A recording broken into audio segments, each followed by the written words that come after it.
Who knew a simple yellow feather could bring a grown man to tears? But as you'll find out in just a few minutes, it was a very special feather from a very special bird.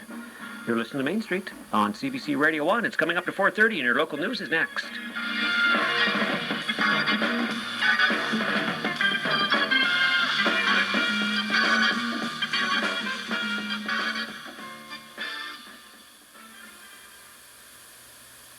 Laugh of the day, and then Caroll Spinney, the voice and puppeteer behind Big Bird on Sesame Street, is retiring today after nearly 50 years. Spinney has been an inspiration to David Johnston, who is better known in the Halifax area as the amazing Mr. J, and he is going to tell us about the long journey he made to meet Caroll Spinney in person just last week. And coming up after 5 o'clock, Jeremy Dutcher, drop out bottom at CBC HFX Traffic.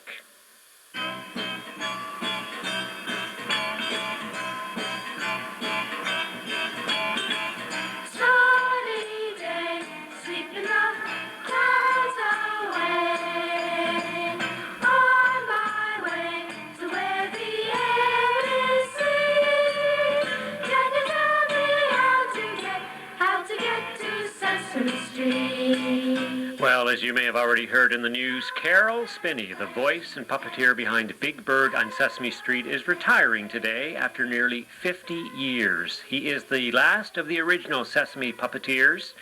Here he is talking about the evolution of Big Bird's character, who started out as just a goofy, silly bird that dropped in and out of scenes. But as the writers got to know him, they started giving him more to do. And they learned, and I said one day, a script came along and it seemed like he should be a kid. And I said, I think I should play him like he's a child, not just a big, dumb, goofy guy. So they all agreed to that.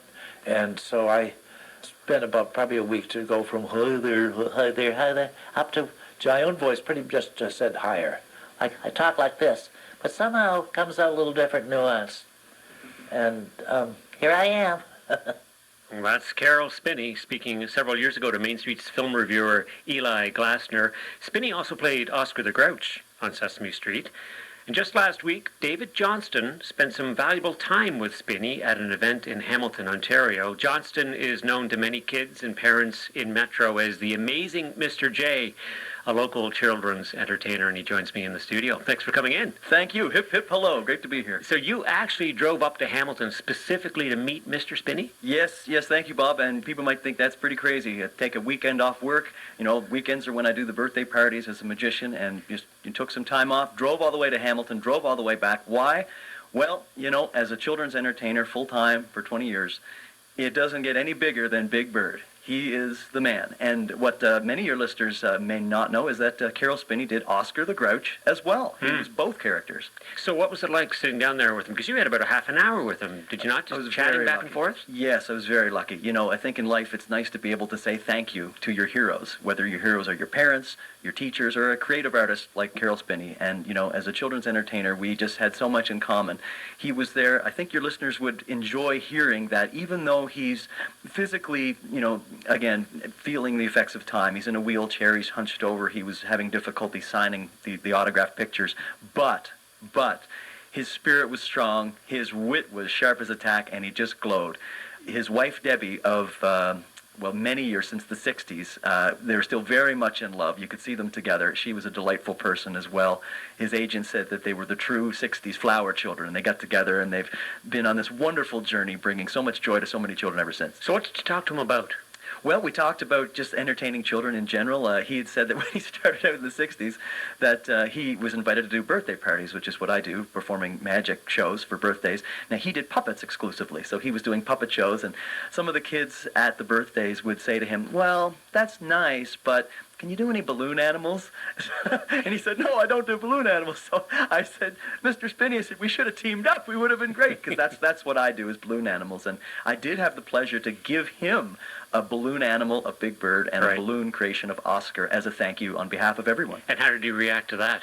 His reaction was, again, speaks to the fact that he's so sharp, so funny.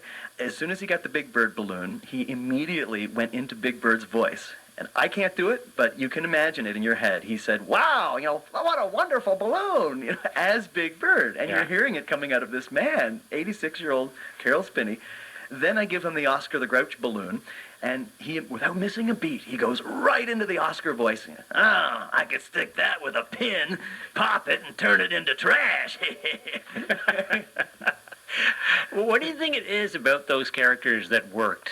I mean, you're in that business of entertaining kids. What was it about those two characters and Sesame Street characters in general that connect with kids? Well, I think you and your listeners would relate that when you watch Sesame Street or any of these shows that have puppets, you relate to the puppets. The puppets more than the humans are what you relate to. And from working in a hospital or something, if I do some puppet work as well, and you can actually bring kids out with a puppet when they won't do it with a human. So puppets have an advantage over people, number one. Number two is the life that Caroll Spinney brought to it. He made Big Bird essentially a 5-year-old, and Oscar was modeled after, if you can believe it, a taxi cab ride that he had.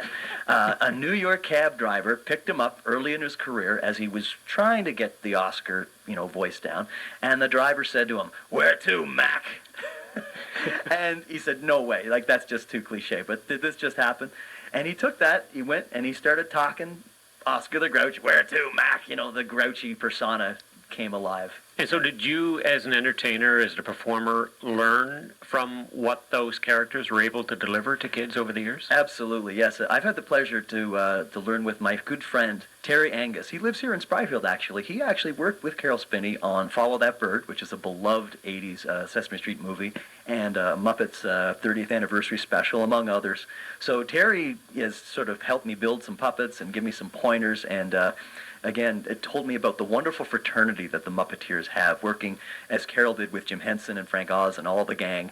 I think they all fed off each other, and that creativity just blooms. So I think anyone listening that is creative in any sense understands that when you hang around other creative people, it just snowballs, and it becomes something wonderful, which is what he's created. Well, you've given us some pictures of your presentation to Mr. Spinney with the balloon characters, and we're going to post those on our Main Street Twitter account as well as the Instagram account, MainHFX. Wonderful. But he gave you something in return, didn't he, as a gift? Yes, he did, Bob. One of the most touching things was that after giving him the balloon of Oscar that I made and the balloon of Big Bird and talking with him about the many great things he's done over the years, he said, the death of Mr. Hooper was a memorable one in the 80s, teaching kids about the healing process and so forth. And I said how much that moved me, and lady in line said it helped her get over her grandfather's death shortly after.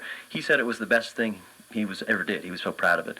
So then he proceeded to give me something I'll treasure forever, a feather.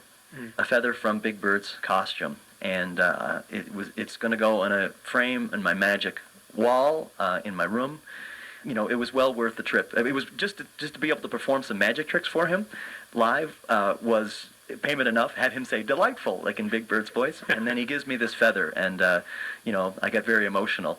I have to share very quickly. I was getting emotional. I told his agent, I said I was almost in tears, and I said, "I'm sorry. This is just such a moment hearing Big Bird."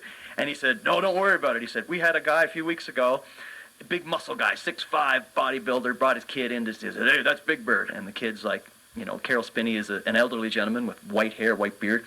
The kid said skeptically, "Is that really Big Bird?" No, that's Big Bird. That's the guy in the costume. I don't know. So then Caroll started talking like Big Bird to the kid. "Hey there, young fella." And the big beefcake, the 6'5" guy, burst into tears. The agent couldn't believe it. He was just, he has to get him Kleenex. He was just tears when you see this beloved voice from all our childhood coming out of this man. It's amazing. I'm glad to see he's getting the recognition from CBC that he deserves for a half century as Big Bird and Oscar. And I didn't know this before today, but he has a maritime connection, doesn't he? He has a maritime connection, yes, and thank you. I didn't know that either. His father is from New Brunswick. So Big Bird's father is from right here in the Maritimes. Pretty cool. Excellent. What else did you talk to him about? Yeah, we talked about, the importance of spreading love, and if, you personally, can you think of anything more important than love? Not really, but, we don't really teach love in our schools. What kind of backward society are we? But teachers can have the ability to show that, and I think Sesame Street is a wonderful, wonderful thing for kids because it's a safe haven, a sanctuary where love can be taught by example, not by preaching. And anyone that grew up with Sesame Street knows the songs. And I think anyone that thinks about Big Bird or Sesame Street in general from back in their childhood days, there's only good, warm feelings. So I think in my small part as a children's entertainer, you like to promote self-esteem and joy and love and happiness in this world. And if I can even do a hundredth of what Mr. Spinney has done, then doing something. Playing Big Bird is a very physical thing, isn't it? Can you talk a little bit about that? Yes, thank you. A very physical thing. Some listeners may have heard or seen the documentary I Am Big Bird, which is a documentary about Caroll Spinney, and very physically demanding. He would have to, obviously stand there inside. He's got a kind of a harness thing on. His hand is in the air, and he's operating the mouth. He's doing the voice, and he has to see where he is. You can see the size of the character, how physically demanding it must be. But it's one of those things. He was Big Bird. He is Big Bird. He did it for so long out of love. He said, even 10 years ago, he said, I'm going to do this until I can't hold that bird's head up anymore. He was determined. He's 86, and just today is a piece of history because this is the last day that he is Big Bird. Physically, when I saw him, it was very humbling. It was very emotional to see him being wheeled in by his loving wife, Debbie, physically diminished as time does to all of us. But his spirit, his glow was strong, and his wit was sharp as anything. He, I think, appreciated the balloons that I gave to him as a gift of Oscar and Big Bird. And like I say, time takes all of us, but love lives forever. That's something Big Bird taught us all. Well, I'm glad you had such a memorable trip, and we're going to take a picture of that feather of Big Bird's as well before you leave the studio this afternoon. Thanks for coming in. Wonderful. Thank you for having me. David Johnston is the amazing Mr. J, a local children's entertainer, and last week he had the chance to meet Caroll Spinney, the performer behind Big Bird on Sesame Street, who is retiring officially today. How to get to Sesame Street? How to get to Sesame Street? How to get to Sesame Street? How to get to Sesame Street? Well, it's